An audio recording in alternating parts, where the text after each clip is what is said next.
இதனால இதனால தான் உங்களால் ஜெயிக்க முடியல. ஏற்கனவே நடந்த தோல்விகள் இன்னும் உங்களை கட்டி போட்டுட்டு இருக்கா? அப்போ இந்த குட்டி கதை உங்கள் சிந்தனையை மாற்றும். தொடர்ந்து பாருங்க. ஒரு பெரிய யானை ஒரு சின்ன கயிற்றுல கட்டிக்கிறது நம்ம பார்த்துருப்போம்.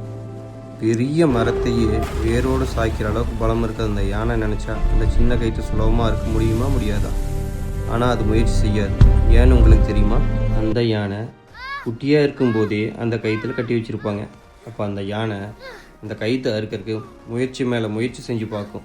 ஒரு கட்டத்தில் இது நம்மளால் அறுக்கவே முடியாது அப்படின்னு ஒரு மைண்ட் செட்டுக்கு வந்ததுக்கப்புறம் அந்த கயிற்றை அறுக்கிறதுக்கு முயற்சியே செய்யாது, அப்படியே விட்டுரும். நாமும் அந்த யானை போல தான் பல முறை ஏற்பட்ட பழைய தோல்வியில் நினச்சி புதுசாக எந்த முயற்சியுமே செய்ய மாட்டோம், அப்படியே விட்டுருப்போம்.